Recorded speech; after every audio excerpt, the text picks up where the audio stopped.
औज़ु बिल्लाहि मिनश शैतानिर रजीम बिस्मिल्लाहिर रहमानिर रहीम व या आदम उस्कुन अंत व ज़ौजुकल जन्नत फकुला मिन हैथु शि'तुमा वला तक़रबा हादिहिश शजरा फतकूना मिनज़ ज़ालिमीन।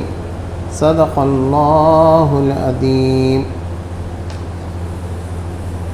अल्लाह के नाम से जो बेइंतहा मेहरबान और रहम फरमाने वाला है। और ऐ आदम, तू और तेरी बीवी दोनों इस जन्नत में रहो, जहाँ जिस चीज़ को तुम्हारा जी चाहे खाओ, मगर इस दरख्त के पास न फटकना, वरना जालिमों में से हो जाओगी। फिर शैतान ने उनको बहकाया ताकि इनकी शर्मगाहें जो एक दूसरे से छुपाई गई थीं, इनके सामने खोल दे। इसने उनसे कहा, तुम्हारे रब ने तुम्हें जो इस दरख्त से रोका है, इसकी वजह इसके सिवा कुछ नहीं है कि कहीं तुम फरिश्ते न बन जाओ या तुम्हें हमेशगी की ज़िंदगी हासिल न हो जाए। और इसने कसम खा खा कर इनसे कहा कि मैं तुम्हारा सच्चा खैर ख्वाह हूँ। इस तरह धोखा देकर वो इन दोनों को रफ्ता रफ्ता अपने ढप पर ले आया।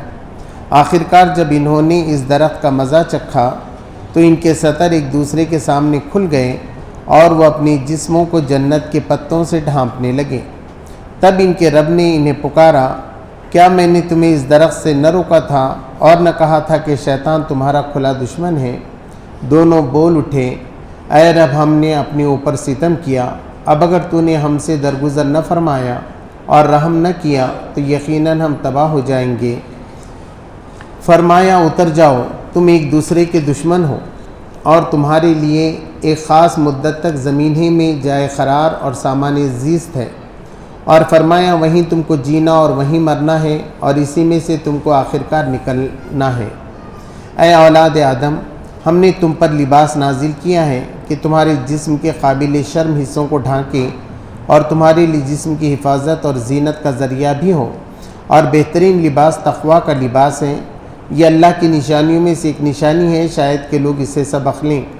ऐ बनी आदम, ऐसा न हो कि शैतान तुम्हें फिर उसी तरफ इतने मुब्तला कर दे जिस तरह इसने तुम्हारे वालिदैन को जन्नत से निकलवाया था और इनके लिबास इनसे उतरवा दिए थे ताकि इनकी शर्मगाहें एक दूसरे के सामने खोलें। वो और इसके साथी तुम्हें एक ऐसी जगह से देखते हैं जहाँ से तुम इन्हें नहीं देख सकते। इन शयातीन को हमने उन लोगों का सरपरस्त बना दिया है जो ईमान नहीं लाते। ये लोग जब कोई शर्मनाक काम करते हैं तो कहते हैं कि हमने अपने बाप दादा को इसी तरीक़े पर पाया है और अल्लाह ही ने हमें ऐसा करने का हुक्म दिया है। इनसे कहो, अल्लाह बेहाई का हुक्म नहीं दिया करता। क्या तुम अल्लाह का नाम लेकर वो बातें कहते हो जिनके मुतालिक तुम्हें इल्म नहीं है कि वह अल्लाह की तरफ से हैं? ऐ नबी सल्लल्लाहु अलैहि वसल्लम, इनसे कहो, मेरे रब ने तो रास्ते व इंसाफ का हुक्म दिया है और इसका हुक्म तो ये है कि हर इबादत में अपना रुख ठीक रखो, उसी को पुकारो, अपने दीन को उसके लिए खालिस रख कर। जिस तरह उसने तुम्हें अब पैदा किया है इसी तरह तुम फिर पैदा किए जाओगे। एक गिरोह को तो इसने सीधा रास्ता दिखा दिया है, मगर दूसरे गिरोह पर गुमराही चस्पा होकर रह गई है, क्योंकि इन्होंने खुदा के बजाय शयातीन को अपना सरपरस्त बना लिया है और वो समझ रहे हैं कि हम सीधी राह पर हैं। ऐ बनी आदम, हर इबादत के मौके पर अपनी जीनत से आरास्ता रहो, खाओ पियो और हद से तजावुज़ न करो। अल्लाह हद से बढ़ने वालों को पसंद नहीं करता। सच फरमाया अल्लाह ने। मोहतरम हज़रात, मैंने अभी आपके सामने सूरह अल-आराफ की 19 से लेकर 31 आयत की तिलावत की, जिसमें दूसरे रुकू का कुछ हिस्सा इसमें आता है और तीसरा रुकू पूरा आ गया है। हमने इससे पहले देखा था कि बात ये चल रही थी कि अल्लाह तबारक व तआला ने आदम अलैहिस्सलाम को बनाया और पहले मिट्टी से बनाया, फिर अपनी रूह के अंदर फूंकी, फिर सब फरिश्तों से कहा था कि सजदा करो। सब ने सजदा किया, इब्लीस ने नहीं किया। फिर इब्लीस से पूछा गया कि तुमने सजदा क्यों नहीं किया? तो उसने कहा, आदम को मिट्टी से बनाया है, मुझे आग से बनाया है, मैं उससे बड़ा हूँ, मैं तो सजदा करने वाला नहीं हूँ। तो अल्लाह ने कहा कि जा, अब तो यहाँ से धुतकारा हुआ है, फिटकारा हुआ है, रजीम है, मरदूद है। तो उसने कहा कि मुझे थोड़ा सा मौका दे दो, मैं ये पूरे लोगों को बहकाता हूँ। तुम समझ रहे हो आदम बहुत अच्छे हैं या उनकी औलाद अच्छी है? तो ऐसा नहीं है, बल्कि हम क्या करते हैं, आदम को उसके बच्चों को बहका कर तुमको बता देते हैं। शैतान ने कहा, अल्लाह ने कहा कि ठीक है, तुमको मौका दिया जाता है, क़यामत तक तुमको मौका है कि तुम इनको बहकाओ। तुम प्यादे इनके साथ लाओ, सवार लाओ, उनके साथ शरीक हो जाओ। ये बात हो गई थी। अब यहाँ से ये बात ख़त्म हो गई। अब अल्लाह तबारक ताला ने आदम से खिताब किया, व या आदम उस्कुन अंत व ज़ौजुकल जन्नता, ऐ आदम तुम और तुम्हारी बीवी दोनों जन्नत में रहो। आदम अलैहिस्सलाम अकेले थे, तनाही महसूस की। अल्लाह ने उनकी पसली से जो है ना, बाईं पसली से औरत को बनाया ताकि दोनों दोस्ती करें, मिलजुल कर रहें और अच्छी तरीके से ज़िंदगी गुजारें। फ़कुला मिन हैसु शिअतुमा, तुम जहाँ से चाहो खाओ, जन्नत में कोई कमी नहीं है। तुम्हारे लिए बेहतरीन कपड़े हैं, ग़िज़ाएँ हैं, सब इस्तेमाल करो। वला तक़रबा हादिही शजरता, बस तुम दोनों इस दरख्त के करीब न जाओ। सिर्फ एक दरख्त है, इम्तिहान के तौर पे था, उसमें कोई ख़राबी नहीं थी। जैसे हमने अपने बच्चे को बोला कि सब लेना, मेरा पेन नहीं लेना, लेकिन बच्चा नाफरमानी करते हुए पेन ही पकड़ना चाहता। सबको हाथ लगाओ, मोबाइल को मत लो, वो मोबाइल ही आकर ले लेगा, तो नाफरमानी है। हालांकि सब लेने के लिए कहा गया था। तो अल्लाह ने सिर्फ एक दरख्त की तरफ इशारा करके बताया कि बस इसके करीब न जाना। फ़तकून मिन अज़्ज़ालिमीन, तुम जालिम हो जाओगे। और सूरह ताहा में ये बात बताई गई कि अल्लाह तबारक तआला ने वहाँ बताया, सूरह के आखिरी में है कि हमने इनसे, आदम अलैहिस्सलाम से कहा कि देखो यहाँ तुमको कोई भूख नहीं लगती है, जब चाहो खा लो, जन्नत की चीज़ें हैं तुम्हारे लिए अवेलेबल है। और न तुम यहाँ नंगे रहते हो, तुमको कपड़े हैं, और न तुमको यहाँ प्यास लगती है, और न तुमको यहाँ गर्मी होती है, ये सबसे तुम्हारी हिफाजत है। लेकिन अगर तुम यहाँ से चले गए तो फिर दुनिया में जो है तुमको मुश्किलात का सामना करना पड़ेगा, ख़ुद से सारा इंतज़ाम करना पड़ेगा, खाने का, पीने का, कपड़ों का। इसलिए तुम ये दरख्त के करीब मत जाओ। ये सब बात हो गई थी। फ़वस्वस लहुम शैतान, शैतान ने वसवसा डाला, बहकाया उनको। उसने कहा कि नहीं, तुम खा के देखो, उसके फल के अंदर उसके असल में है सारा राज, अल्लाह ने छुपा दिया है तुमको। क्या कहा, लियुब्दिया लहुमा मा वूरिया अनहुमा मिन सौआतिहिमा, शैतान ने उनके दिल में वसवसा डाल दिया ताकि उन पे वो चीज़ वाज़े कर दे जो उनसे छुपा के रखी गई थी, यानी उनकी शर्मगाह। इंसान की शर्मगाह एक ऐसी है, पेशा पैखाने की जगह, कि आदमी बहुत शर्म आता है, किसी के सामने खोलता नहीं, छुपाने की चीज़ है, कम से कम लंगोट लगाता है। अब किसी को कहते हैं अरे उसको तो नंगा कर दिए, बोले तो बहुत बुरी बात है ना। किसी के कपड़े उतर गए किसी के सामने, तो लोग ज़िंदगी भर याद रखेंगे, अरे उसका पैजामा निकल गया था और फला हुआ था, उसकी चड्डी खुल गई थी। तो ये बुरी बात बच्चों से लेके बड़ों तक सबको मालूम है कि ये शर्मगाहें जो है ना, ये छुपाने की चीज़ें, ये जाहिर करने की चीज़ें नहीं है।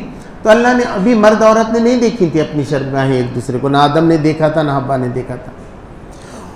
तो उसने, शैतान ने क्या कहा, वक़ाला मा नहाकुमा रब्बुकुमा अन हादिहि शजरा, उसने कहा वो दोनों से कि तुम दोनों को अल्लाह तबारक व तआला ने नहीं रोका है इस दरख्त से, इल्ला अन तकूना मलकैनी और तकूना मिनल खालिदीन, इसलिए कि तुम फरिश्ते हो जाओ। अगर तुम खाए तो तुम फरिश्ते ही हो जाते, फिर फरिश्तों को मौत है क्या, खाने पीने की ज़रूरत है क्या?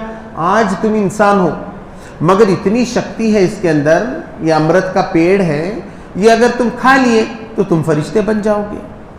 और तकूना मिनल खालिदीन, ये तुम हमेशा ज़िंदा रहो। अब देखिए ये दो चीज़ें ना आज भी इंसान को ऐसी हैं, आज भी पूरी मेडिकल इंडस्ट्री इसी पे चल रही है कि आदमी ज़रा सेहतमंद और ख़ूबसूरत दिखे ना, टिप टॉप कैसा दिख सकता है, चेहरे की सर्जरी, इसकी चेहरे, भौएँ कैसे होना है, पलकें कैसे होना है ना, चमड़ा कैसा होना है, गोरे कैसा होना है, कितने क्रीम्स तो बिक रहे हैं कि गोरा होने के लिए। तो ये सब उसने कहा कि तुमको क्या होगा, तुम फरिश्ते बन जाओगे और हमेशा मरना नहीं है। देखिए जीने के लिए आदमी क्या करता है, अभी कोविड में ऐसा हुआ, एक आदमी खरबपति, उसने कहा मैं पूरी दौलत देता हूँ, 5 दिन के लिए बचाओ मुझे, 2 दिन के लिए बचाओ, नहीं बचा सकते। अभी जीने की ख्वाहिश है कि तुम्हारी लंबी उम्र हो जाना चाहिए, इसके लिए गोलियाँ हैं, तुम्हारी जवानी बाकी रहना, इसके लिए गोलियाँ हैं। तो ये आदम के अंदर है ख्वाहिश कि मैं हमेशा जवान रहूँ, मैं हमेशा अच्छा दिखूँ, मैं ही राज करूँ, मेरे सिवा कोई बने ही नहीं, कोई दूसरा जिम्मेदार कभी, है ना, उसके अंदर ये ख्वाहिश रहती है। तो शैतान ने यही कहा अगर तुम ये खा लिए ना, मसला ही ख़त्म है, कुछ करने की ज़रूरत नहीं, जैसा AVM ने गड़बड़ कर ली है बस फिर राज तुम्हारा ही, एक बार समझा दिया शैतान ने।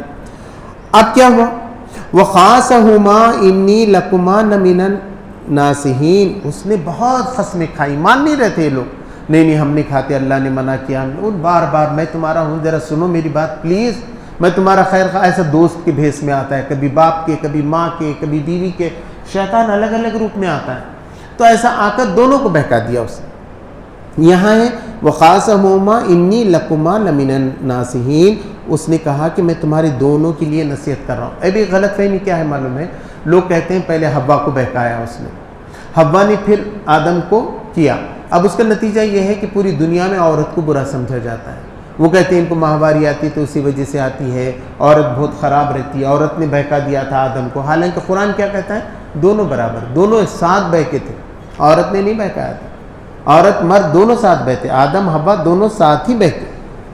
फदल्लाहुमा बिगुरूर, उसने अपने जामे फरेब में फंसा लिया, अपने ढप्पे ले आया, अपने जैसा बनाया। इन्हें बोला बन गया मेरे जैसा, अब मना लिया, पटा लिया इसको शराब पीने पे, बुरा काम करने पे। दोस्त भी ऐसी करते, मार के देखे पैक क्या होता है, नहीं माँ एक दिन उसको ढप्पे लाच लेते अपने, है ना। तो ऐसा ढप्पे ला लिया शैतान ने कि खाने के लिए वो तैयार हो गए। फलम्मा दाखा शजरा, बस उन्होंने चख लिया, उस पेड़ के फल को चख लिया। शजर है यहाँ दरख्त को चखा, लेकिन अरबी में ऐसा बोलने का मतलब ये रहता है उस दरख्त के फल को उन्होंने चख लिया। बतत लहुमा सौआतहुमा, बस उनकी शर्मगाहें एक दूसरे के सामने खुल गई, ड्रेस निकल गया। यानी पुलिस की ड्यूटी थी, पुलिस की ड्यूटी निकलते वो क्या बोलते, ये जो तुम्हारे हैं ना लेबल और ये ड्रेस पहले यहाँ रख के जाओ, अब नहीं पहन सकता।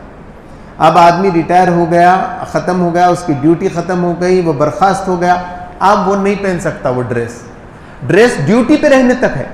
तो ये जन्नत का ड्रेस था, जब तक आप बात मान रहे थे, फरमाबरदार थे, ये ड्रेस आपके लिए था। जैसे ही वो फल खाए गायब हो गए, कपड़े गिर गए, ख़त्म हो गया, और दोनों नंगे हो गए एक दूसरे के सामने। देखा नहीं था मर्द कैसा रहता है, औरत कैसा, दोनों ने एक दूसरे की शर्मगाहें देखी। अब उनको शर्म आने लगी एक दूसरे से। फतफ़ीक़ा यख़सिफ़ानी अलैहिमा मिन वर्क़िल जन्ना, तो वो छुपाने लगे अपनी शर्मगाहों को जन्नत के पत्तों से। लोग कहते हैं अंजीर के पत्ते थे बड़े बड़े, तो उसको ऐसा काड़ी लगा के करके पहले ऐसे इंसान पहनना शुरू किया। अब कपड़े कहाँ थे, कपड़े छिन गए, ड्रेस अल्लाह तबारक तआला का ख़त्म हो गया। तो अब उन्होंने क्या किया, ऐसे पत्ते लगा दिए। फिर क्या हुआ, वह नादा हुमा रब्बुहुमा अलम अनहुकुमा अन तिलकुमा शजरा, तो फिर अल्लाह तबारक व तआला ने उन दोनों को आवाज़ दी कि तुम्हारे दोनों के रब ने क्या तुम दोनों को नहीं रोका था उस दरख्त से।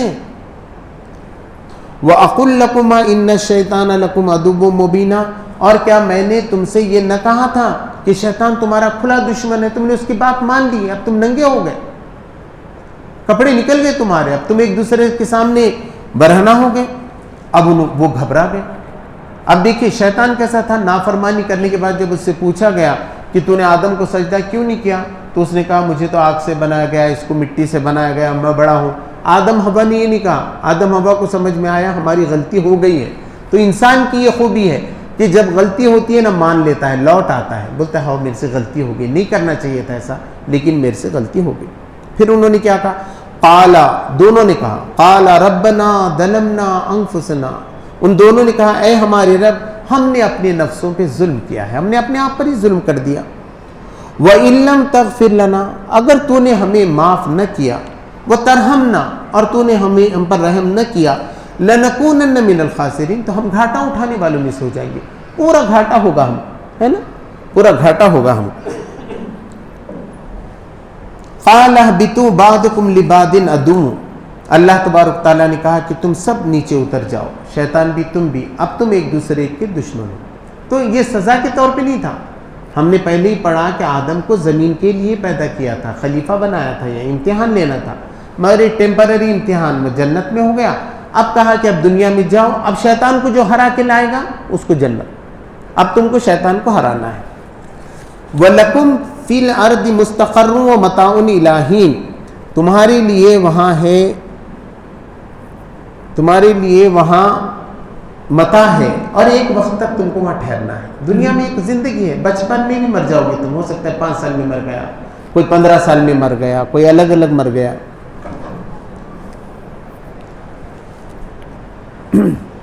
फिल अर्दि मुस्तक़र्रुन व मताउन इलाहीन। अब उसके बाद फरमाया क़ाल फ़ीहा तहयौना व फ़ीहा तमूतूना व मिन्हा तुख़रजून, वहीं पे तुमको जीना है, वहीं पे तुमको मरना है और वहीं से तुमको निकलना है। एक गाना था, जीना यहाँ मरना यहाँ, इसके सिवा जाना कहाँ, उसको नहीं मालूम जाना कहाँ। तो अल्लाह तबारक तआला ने क्या कहा, तुमको जीना भी यहीं है, मरना भी है, मगर यहीं से है तुमको निकलना, हिसाब देना है। भाग नहीं सकते तुम, जीने से न मरने से। न तुम खुदकुशी कर सकते हैं, न बुरे काम कर सकते हो। जो भी तुम अमल करोगे उसका हिसाब तुमको देना है। तुमको एक वक्त तक यह ठहरना है। दुनिया ही में जीना होगा तुमको, दुनिया ही में तुमको मौत आएगी, फिर अल्लाह तबारक व तआला उससे निकालेगा। सूरह ताहा में भी ये बात कही कि हम तुमको ज़मीन से हम जो उठाते हैं, फिर ज़मीन ही में तुमको दफन करते हैं, फिर ज़मीन से ही तुमको निकलना है। अब इसके बाद हिदायत फरमाई और पूरे बनी आदम को, पूरे इंसानियत को मुखातिब होकर कहा, या बनी आदम क़द अंज़लना अलैकुम लिबासन युवारी सौआतिकुम वरीशा। ऐ बनी आदम, हमने तुम्हारे लिए लिबास नाजिल किया ताकि तुम्हारी शर्म के हिस्सों को छुपाए और खूबसूरती का जरिया। अब लिबास के दो फायदे हैं। एक ये है कि शर्म की चीज़ों को वो छुपाता है, दूसरा खूबसूरती को बढ़ाता है। कपड़े खूबसूरती के लिए भी पहने जाते हैं कि अच्छा दिखना चाहिए, अच्छा ड्रेस रहा, लोग बोलते हैं कितना अच्छा ड्रेस है। मगर अब शैतान क्या कर रहा है, पहले कपड़े निकालता है ना। आप देखेंगे औरतें हैं, आज की महफिल में तो ऐसी है पूरे वेस्टर्न कंट्रीज़ में, औरतों को नंगा किए बगैर होता ही नहीं। छोटी सी चोली में आ जाएंगे, छोटे से ड्रेस में आएंगे, वो बिकनी में आ जाएंगे, है ना। एकदम पहले औरत का पहले लिबास उतारा, अब आजकल आदमी का भी उतार रहा है। आया कि वो शर्ट ही निकाल देता है, पैंट ही निकाल दे रहे, है ना, सब नंगा बता दे रहे उसको। ये यहाँ से जो है ना सारी बेहयाई के काम शुरू हो जाते। आदमी को अपने शर्म के पहलुओं को छुपाना चाहिए। अब मौलाना ने कई बार यहाँ मस्जिद में बताया कि भाई लोग नमाज के लिए आते तो अंदर बनियन नहीं पहनते, पैंट एकदम नीचे छोटा है, ऊपर शर्ट ऊपर है। अब यूं करते के साथ क्या पूरी पीठ नीचे तक सब नजर आ रहा है। बहुत बुरी बात है ये बुरी बात है। और वो भी मस्जिद में ऐसा करना, कहीं भी ऐसे कपड़े पहनना। कपड़े पूरे पहनिए, आप अच्छे पहनिए ना, खूबसूरत। नबी करीम सल्लल्लाहु अलैहि वसल्लम का शर्ट देखिए कितना अच्छा कट है वो। ऐसा नहीं कि बेढप कैसे भी ढीले ढीले पहन के आ रहे कपड़े, ऐसे नहीं। कपड़े पहनना तो सलीके से पहनना चाहिए, डिज़ाइन के पहनना चाहिए, अच्छे पहनना चाहिए। अल्लाह ने मना नहीं किया है अच्छे कपड़े पहनने से, बेहतरीन। हाँ, फ़ख्र ना हो ऐसा कि गुरूर मेरे जैसा तो किसी का ड्रेस ही नहीं है, ये गुरूर आ रहा है तो ये शैतान की बात। और अल्लाह तबारक तआला ने कहा कि हैसियत से भी होना चाहिए। अमीर आदमी ज़रा अच्छे कपड़े पहने, भारी कपड़े पहने। ऐसा नहीं कि एकदम उसके पास सब पैसे हैं उसके बावजूद भी सादा होता है। लेकिन चूंकि हमारी तरबियत ऐसी भी पहले कि भाई ज़्यादा दुनिया नहीं होना, ज़्यादा अच्छे कपड़े नहीं पहनना। लेकिन अल्लाह तबारक तआला तो ये चाहता है कि अच्छे कपड़े तुम पहनो। अब इसके अंदर अभी देखिए 32वां फ़िक़्ह एकेडमी हुआ।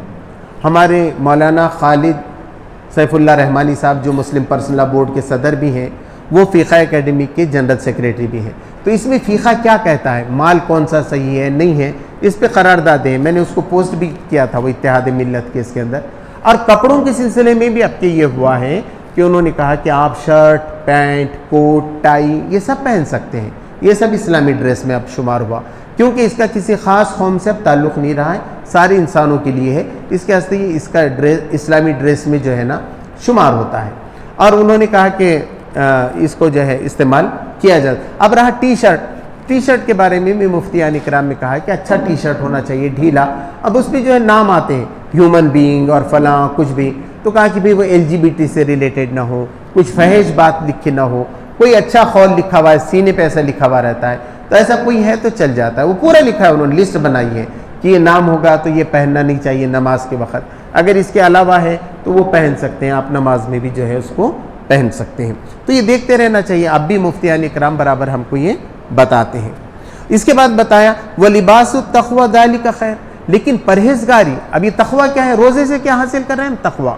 हम क्यों नहीं खाना खा रहे हैं, हमारा रब नहीं देख रहा। हम गंदे काम क्यों नहीं कर रहे हैं, अल्लाह देख रहा है। हम गाली क्यों नहीं देख रहे हैं, अल्लाह देख रहा है। ये तक़वा हमारे अंदर आ जाए, हर वक्त हम अल्लाह से डरने वाले और परहेजगार हो जाएं, तो परहेजगारी ये सबसे अच्छा ड्रेस। अच्छा, ये लिबास एक बाहरी है और एक है अखलाक का लिबास, है ना। अखलाक, अब किसके अखलाक ख़राब हो गए तो लोग क्या बोलते हैं, अजी सबके सामने नंगे नहीं हुए क्या, उन्हें क्या देखना, उन्हें कोर्ट में नंगा कर दिया उनको पूरा। मतलब अखलाकी तौर पे इंसान की एक अखलाक रहती है, कि इज्जत रहती है उसकी, समाज में अखलाकी हिस्सा है। अगर वो चुतर गई, बेइज्जत हो गया आदमी, तो क्या है, तो अखलाक का भी एक लिबास है, उसका भी यहाँ जिक्र किया गया, वो तक़वा है, परहेजगारी है। परहेजगारी का एक लिबास होना चाहिए। ज़ालिका मिन आयातिल्लाहि लअल्लहुम यद्दक्करून, ये अल्लाह तबारक व तआला की आयत है, शायद के इससे ये याद दहानी को कबूल कर लें। या बनी आदम ला यफ्तिन ला यफ्तिनन्नकुम शैतानु कमा अखरज अबवैकुम मिनल जन्नति यंज़िउ अन्हुमा लिबासुहुमा लियुरियहुमा सौआतिहिमा। ऐ बनी आदम, तुमको फिर फितने में शैतान मुब्तला न कर दे जैसे कि तुम्हारे माँ बाप को उसने किया था, यानी हव्वा और आदम को किया था, और जन्नत से निकाल कर छोड़ा था दोनों को, और उनका लिबास जो है उतार दिया था और उनकी शर्मगाहें एक दूसरे के सामने खोल दी थी। इन्नहु यराकुम वहुवा व कबीलुहु मिन हैथु ला तरौनहुम, बेशक वो देखता है और उसके ग्रुप के शैतान जो है ना वो तुमको देख रहे हैं जहां से तुम उनको नहीं देखते। तुम नहीं पहचान सकते शैतान कौन से लिबास में आया। शैतान ऐसा डायरेक्ट आके बोला तो कोई बात मानेगा क्या? वो तो अच्छे मौलाना के लिबास में आ जाता है, खैर दोस्त के लिबास में आ जाता है, अच्छे नसीहत करने वाले के लिबास में आता है, और ये कह के कहता है कि अब तुम अपना लिबास उतारो। लिबास क्या है? फितरत है। जैसे जानवर है ना, इंसान भी एक एनिमल है, तो जानवर कपड़े पहनते हैं क्या? तो अल्लाह ने उनको क्या किया? रुआं दिया है, पंख दिए हैं, है ना। परिंदे हैं तो पंख दिए हैं, कितने खूबसूरत हैं। आप ज़रा यूट्यूब में जाके देखिए, एक से एक रंगी बेरंगी पंख वाले परिंदे आपको मिलेंगे। फिर भेड़ें देखिए आप, कैसा ऊन उनके ऊपर होता है, कैसा छुपाते हैं। और दूसरी बात ये कि जानवरों की शर्मगाह के हिस्से वो छुपाने की नहीं है, कभी भी अल्लाह ने कभी नहीं कहा वो छुपाने के लिए। इंसान की शर्मगाहें जो है वो छुपाने के लिए। तो इंसान में और एनिमल में, इंसान और जानवर में जो है फ़र्क है, लेकिन वो तुमको ये बताता है कि तुम भी एक एनिमल हो, इसलिए ऐसा करो। इन्ना जअलना शयातीन औलिया लिल्लदीन ला युमिनून, बेशक हम शयातीन को बना देते हैं उन लोगों का दोस्त और सरपरस्त जो ईमान नहीं लाते। ईमान वालों को शैतान कुछ भी नहीं कर सकता। अल्लाह ने कोई उस पर सुल्तान नहीं दिया है, पकड़ नहीं दिया है तुम पे। जो ईमान नहीं लाते शैतान उन पे हमला करता है, मोमिन इन पे कम करता है। वइदा फ़अलू फ़ाहिशतन क़ालू वजदना अलैहा आबाअना वल्लाहु अमरना बिहा, और जब कहीं वो फाहिश नंगा काम करते हैं तो कहते हैं कि हमने अपने बाप दादा को इसी पे पाया था और अल्लाह ने इसका हुक्म हमें दिया था। यह कुरैश से मुतालिक है। लोग क्या करते थे, काबतुल्लाह को आ गए तो कुरैश के लोग बड़े होशियार थे, खुद तो पूरे कपड़ों में तवाफ़ करते थे, लेकिन बाहर से आने वाले को क्या बोलते थे, तो हमारी बराबरी का नहीं है, तुम नीची जात, हमारी ऊँच है, हम यहाँ के पुरोहित हैं मक्का के, तो हमको तो कपड़ों में पहनना है। अब तुम आ गए तो मर्द हो क्या औरत हो, पहले तुमको कपड़े निकालना पड़ेगा। तो औरतें भी बरहना होकर तवाफ़ करती थीं और मर्द भी बरहना होकर तवाफ़ करते थे। मस्जिद के अंदर, मस्जिद हराम में, काबतुल्लाह में ये हो रहा था नबी सल्लल्लाहु अलैहि वसल्लम के मबूस होने के बाद। इस तरीके से वो लोग तवाफ़ करते थे नंगे होकर। और उनसे पूछा जाता ऐसा क्यों करें, तो कहते थे हमारे बाप दादा के पास ऐसी होता रहा, हमारे बाप दादा भी ऐसी और अल्लाह ने हुक्म दिया है हमको। और दूसरी शर्त उन्होंने ये लगाई, अगर तुमको किसी बाहया बहुत है, वो कोई मर्द है या औरत है, तो ये कहते थे कि फिर हमारे कपड़े तुमको लेना पड़ेगा, किसी कुरैश के कपड़े पहनकर ही तुम तवाफ़ कर सकते हो। तो फिर अल्लाह तबारक तआला ने कुरान के ज़रिए से ये सारी गंदगियाँ वहाँ से हटा दी। फिर जैसे कि तवाफ़ में आप देखते हैं कि एहराम बांधना पड़ता है, मर्दों के लिए 2 कपड़े हैं, औरतों के लिए पूरा लिबास है। तो उन्होंने बहुत दिनों तक तो ये कहा नहीं, जैसा 2 चादर मर्द पहनता है बस औरत भी 2 चादर ही में करे। अब वो उसके बाद औरतें नंगी नज़र आती थीं तो सारी बातें फिर वही होती थी। आज देखिए ना, मैक्सिमम वक्तों लोगों का जो है ना सेक्स के बारे में बात करने में जाता है ना। वो छपा क्या, वो खूबसूरत हुआ क्या, वो नंगा दिखा क्या, वो अच्छा हुआ क्या, कॉलेजों में स्कूल में अब तुम ज़्यादा देखो क्या बातें होती हैं। इसी तरीके से वो हीरो कैसा है, वो हीरोइन कैसी है, शैतान बस घुमाते रहता है। कुल इन्नल्लाह ला यअमुरु बिल फहशा, कह दो कि बेशक अल्लाह तबारक ताला कभी भी बेहयाई का हुक्म नहीं देता। अतक़ुलूना अलल्लाहि मा ला तालमून, क्या तुम अल्लाह पे वो बातें बयान करते हो जो तुम नहीं जानते। अल्लाह ऐसा बेशर्मी का हुक्म देगा, नंगा होकर तवाफ़ करने के लिए कहेगा, ऐसा नहीं। अल्लाह ने बता दिया कि हमने आदम अलैहिस्सलाम से लेके ड्रेस को कितना अहम किया है। फिर एक ड्रेस के अंदर ये बात भी है, मर्दों ने औरतों के कपड़े नहीं पहनना चाहिए और औरतों ने मर्दों के कपड़े नहीं पहनना चाहिए। मुशाबत करने से भी हुजूर सल्लल्लाहु अलैहि वसल्लम ने मना फरमाया। कुल अम्र रब्बी बिल क़िस्त, मेरे रब का अम्र और हुक्म तो ऐसा होता है जो इंसाफ पे होता है, इंसाफ के साथ होता है। कोई भी कहे तो कहे कि क्या बैलेंस्ड बात कही गई, क्या खूब बात कही गई। काफिर भी है तो उसका भी दिल कहेगा कि साहब इस्लाम में जो बात कही गई है वही इंसाफ का। जजों ने लिख दिया कि हम खवातीन को हक नहीं दिला सके, बड़े बड़े सुप्रीम कोर्ट के जजों, मगर इस्लाम ने जो बैलेंस्ड हक दिलाए हैं औरतों के, ऐसा कोई भी नहीं दे सकता। व अकीमु वुजूहकुम इंद कुल्ली मस्जिद, और अपने चेहरों को मस्जिद में सीधा रखो, यानी किबले की तरफ करो। अब सबका किबला एक है, ये आयतें आने से पहले क़िबले का रुख तब्दील हो गया था, पहले बैतुल मक़दिस की तरफ था, फिर काबतुल्लाह हुआ। अब कहा क़यामत तक काबा ही जो है तुम्हारे लिए जो है उसी की तरफ तुमको रुख करना, वही तुम्हारा क़िबला होगा। वदऊहु मुखलिसीन लहुद्दीन, और अल्लाह को पुकारो उसके दीन को खालिस करके, पूरे उसके अहकामात को मानो। खालिस यानी दूध जैसे खालिस रहता है, ऐसे अल्लाह के अहकाम को मानो, अपने अहकाम उसमें मत मिलाओ। कमा बदअकुम ताउदून, जैसे उसने तुम्हें पहले पैदा किया है फिर से उठाने वाला है। तुम मर जाओगे, रेजा हो जाएंगे। अब यहाँ हमारे रिश्तेदार हैं, सब वालिदैन हैं, रेजा हो गए, लेकिन ये सब उठने वाले क़ियामत के दिन। फरीक़न हदा व फरीक़न हक़ अलैहिमुज़ ज़लाला, एक फरीक को तो, एक ग्रुप को तो हिदायत मिल गई, वो मुसलमान हो गया, और कुछ लोग ऐसे हैं जिस पे जलालत साबित हो गई, गुमराह हो गए, काफिर हो गए। सूरह यासीन में भी कहा गया, अक्सर इनमें से ऐसे हैं कि उन पे अल्लाह तबारक तआला ने कुफ्र और गुमराही लिखी है, उनका खात्मा कुफ्र पे ही होने वाला है। इन्नहुम इत्तखज़ुश शैतान औलिया मिन दूनिल्लाह, वो शैतान को अपना सरपरस्त, अपना वली बनाते हैं, अपना दोस्त बनाते हैं अल्लाह के अलावा। वह यहसबून अन्नहुम मुहतदून, और वो समझते हैं वो सही रास्ते पे हैं, वो हिदायत पे हैं, वो कमाल कर रहे हैं, हालांकि वो गुमराह हैं। या बनी आदम खुज़ू ज़ीनतकुम इंद कुल्ली मस्जिद, अब यह कहा गया है कि ऐ बनी आदम तुम मस्जिद में आओ ना तो टिप टाप आओ, यहाँ नंगे होने की जरूरत नहीं, मस्जिद हराम ही नहीं बल्कि हर मस्जिद में अब जब तुम आओ पूरे लिबास में आओ। यहाँ नंगापन मत करो ऐसा कि तुम्हारी पीठ दिख रही है, मौलाना को बोलना पड़ रहा है, ये बहुत बुरी बात। पूरे कपड़ों के साथ सज धज के आओ, अच्छे आओ, बस फख्र ना हो, लेकिन लिबास शानदार होना चाहिए तुम्हारा। या बनी आदमा खुज़ू ज़ीनतकुम इंद कुल्ली मस्जिद, जब भी मस्जिद में आओ तो अच्छे कपड़ों में, अच्छे लिबास में आओ। वकुलू अशरबू, खाओ पियो, खाने पीने पे कोई पाबंदी नहीं, अच्छी से अच्छी चीज़ खाओ। अल्लाह ने रोका है कि तुमको बतर खाओ, टीटर खाओ, है ना, मुर्गी खाओ, मछली खाओ, फल खाओ, वेजिटेरियन खाओ, नॉन वेज खाओ, जुबा करके खाओ, सारे तरीक़े तुमको बता दिए हैं। पियो भी, अच्छे अच्छे शरबत पियो, इसमें कोई नहीं है। वला तुसरिफू, लेकिन इसराफ मत करो, चुपशान बताने के लिए 50 रखे, 2 पिए बाकी के फेंक दे रहे, नहीं, इस्तेमाल करो, दूसरों को दे दो, है ना, इस्तेमाल करो, दो। ऐसा ना हो कि चुपशान बताने के लिए वहाँ से मंगा रहे महंगा महंगा, तो फजूल खर्ची में जमा नहीं होना चाहिए। अच्छा, फजूल खर्ची क्या होगी? हर एक के हैसियत के मुताबिक होगी। एक आदमी करोड़पति है, ठीक है भाई, उसके पास इतना है, पूछो मत, बट रहा वो बोल रहा है बस मैं कार्ड यूँ करता हूँ, मंगा लेता हूँ, तो वो उसके लिए फजूल खर्ची नहीं होगी। मगर एक आदमी को घर भी चलाना है, सब भी करना है, मालूम है आज ऐसा खा लिया ज़्यादा, कल पैसे दवा को कम पड़ सकते, बच्चों की फीस को कम पड़ सकते हैं, तो ऐसी भी फजूल खर्ची नहीं करना चाहिए। बैलेंस्ड में अपनी हैसियत देखते हुए खर्च करना चाहिए। हर एक के लिए इसराफ, मैंने बहुत गुफ्तगू की इस पर कि क़िनात क्या है, इसराफ क्या है ना, फयाजी किसे कहते हैं, तो ये पर्सन टू पर्सन डिफर करता है, हर आदमी के लिए अलग है, किसी के लिए एक फतवा ही आप नहीं लगा सकते। इन्नहु ला युहिब्बुल मुसरिफीन, अल्लाह तबारक तआला इसराफ करने वालों को, फजूल खर्ची करने वालों को, ज़्यादती करने वालों को पसंद नहीं करता। यहाँ पर ये जो है रुको हमारा ख़त्म होता है। अल्लाह तबारक तआला से दुआ है कि हमें अच्छा लिबास पहनने और तक़वे का लिबास इख्तियार करने की तौफ़ीक़ अता फरमाए। रब्बना आतिना फ़िद दुनिया हसनतन व फ़िल आखिरति हसनतन व क़िना अज़ाबन्नार। सुब्हान रब्बिका रब्बिल इज़्ज़ति अम्मा यसिफ़ून व सलामुन अलल मुरसलीन वल्हम्दुलिल्लाहि रब्बिल आलमीन।